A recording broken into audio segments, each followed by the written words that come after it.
Have you ever stopped to think why it is that teenagers and parents fight so much?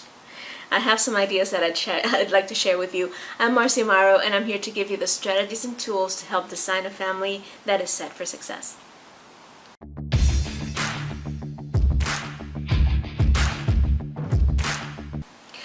A while ago, I had a student, we'll just call him Dave. And Dave was one of those students that every teacher dreads having in their classroom. He was disrespectful. He would speak out of turn with the most inappropriate comments. He refused to do the work. Even though he was very bright, he failed most every test. And it was like pulling teeth trying to get Dave to do anything that we wanted him to do. However, I noticed one really interesting thing. When he was working with his coach, he had no issues. He was cooperative. He did what he needed to do. He listened to anything the coach had to say. Even if the coach was criticizing him, Dave would take it and not be insulted, not be offended. He would ask the questions he needed to ask, but he would go out and do what he needed to do. So what made that big difference? I started to think about that dichotomy, that distinction between how Dave acted with his teachers and how he acted with his coach, and I realized that that happens very, very often. Oftentimes we find kids who resist teachers but do really well with coaches. And why is that? I think that there are some things that we can learn from Dave's story that if we apply them to our relationship with our kids will minimize the fighting. The first thing we need to understand is that as our kids grow, our role as parent changes as well. Now, before I say what I am about to say, please understand, I am not an advocate of parents being their kids' friends. We are friendly and we are each other's confidants at times if we're lucky, but they have plenty of friends. They don't need us to be their friends, they need us to be their parents. But there is a shift that takes place as kids move from elementary and middle school age to the teenage years. And for some kids right now, teenage years is starting at 10, 11, and 12. And we can talk more about that later. But the reality is that as they shift into that teenage portion of their life, our role as parent has to shift as well. What do I mean by that? Well, think back to that distinction between teacher and coach. What is the difference between the teacher and the coach? The teacher wants to be in complete control of the classroom most of the time. And that has shifted a little bit now too.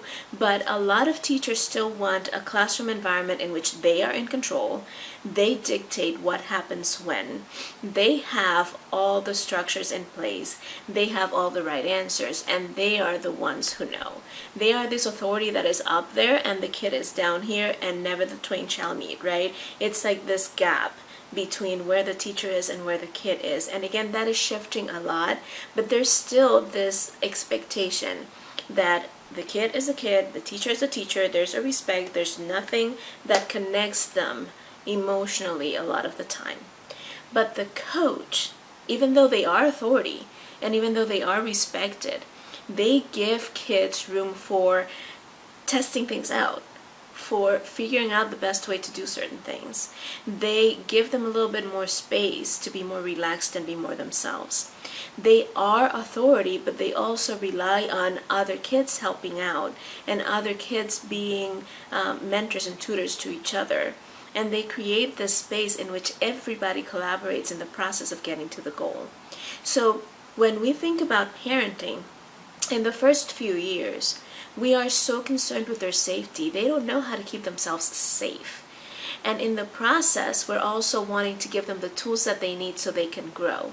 So during those years, we are in a position where we as parents need to exert a certain level of control and authority, where we need to tell them, no, this is going to happen and this is going to happen now and this is why. And you're going to do this and this comes next. And we are very structured and in control. And we regulate most of what our kids do from birth through maybe 6th or 7th grade. But then, as kids move into the teenage years, we want to continue to regulate and to control. Or we go to the opposite extreme. We just completely take our hands off. And now they're growing, they need their space, they need their independence, so just let them be.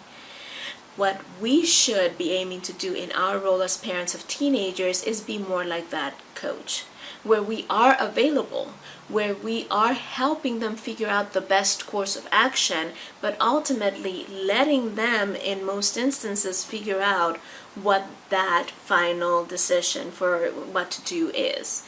Where we give them the tools to make the decisions, but the ultimate decision is theirs. Where we are facilitating and supporting and encouraging, but at the same time we are no longer trying to be puppeteers managing everything that they do. And we need to find that balance where we can be more like coaches in a lot of the things that we do. So I had another student, and I'm just going to share some stories with you today. I had another student named Sam, and Sam was this kid that would come in, plop in a corner, say absolutely nothing, bell would ring, stand up, leave again. He could have passed completely unnoticed if I didn't take the time to notice him. But I realized one really interesting thing. One day as Sam was coming into the classroom, I asked him to stay outside with me for a minute. And I started a conversation with him. I asked him what he was doing. I asked him about his likes, his dislikes. I took some time to get to know Sam.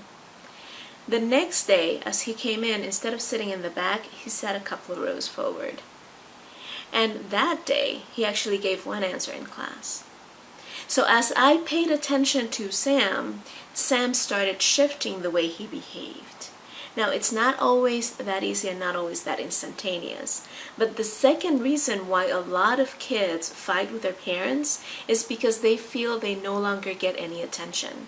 Like I said, some parents fall into, okay, now they're teenagers, it's hands off, they're independent, they do their thing, I'm out here, they're over there, it's done. But what they don't realize is that their kids still need their attention, right? As Josh Shipp, who is a great adolescence advocate, says, what kids don't talk out, they act out. So if your kid starts feeling like you're not paying enough attention to him, like you're no longer present in their life, like you're no longer listening the way you used to, or showing like that you care the way you used to, they're going to start acting out because they want a certain level of attention. Now, they don't want you to hover, there needs to be a balance. But they do still want you to be interested in their lives, in their friends, in what they do, and why they do it. They still want you to ask questions. They still want you to be there for their sports games and their recitals and everything that they're interested in. So make sure that if your kid is fighting with you, if you are seeing some resistance or some tug of war going on there, make sure that you're giving them enough attention, that you're being present in their life, and that you're truly listening.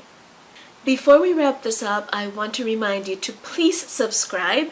Make sure that you are turning on those notifications. I put out new videos with strategies and tips at least twice a week, and in them I share with you the tools that you need to be empowered to design a family that is set for success. The third reason why I think teenagers fight with their parents so much is because they need increasing levels of released self-control. What do I mean by that? As you start noticing that your kid can do certain things on their own, give them the space to do those things on their own. Give them opportunities to be responsible and to take on the consequences of whatever they assume responsibility for. Sometimes they will make tough choices, and they will make choices that are not maybe the ones that we would have made. But they need to see that those choices lead to certain consequences, and they need to assume the consequences of those choices.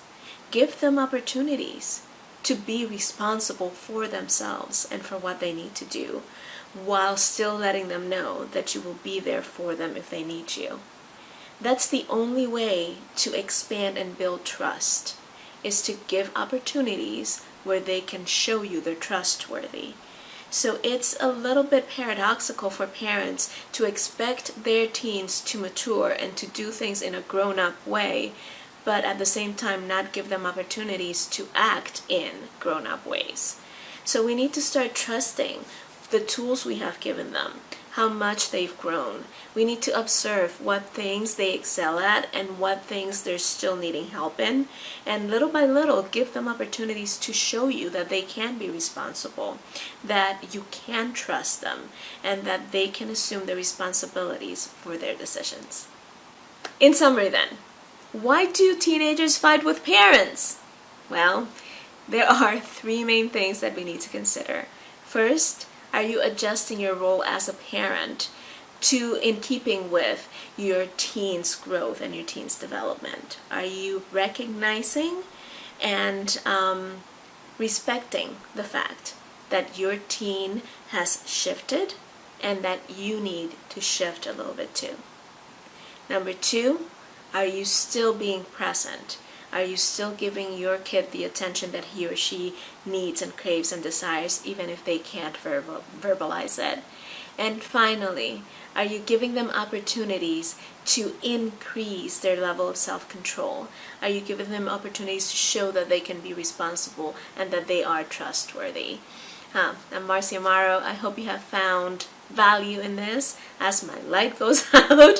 And make sure that you comment below and let me know. Have you seen any of this with your teens? What kinds of resistance and arguments and complaints are you getting from your kids, or do you have about your kids?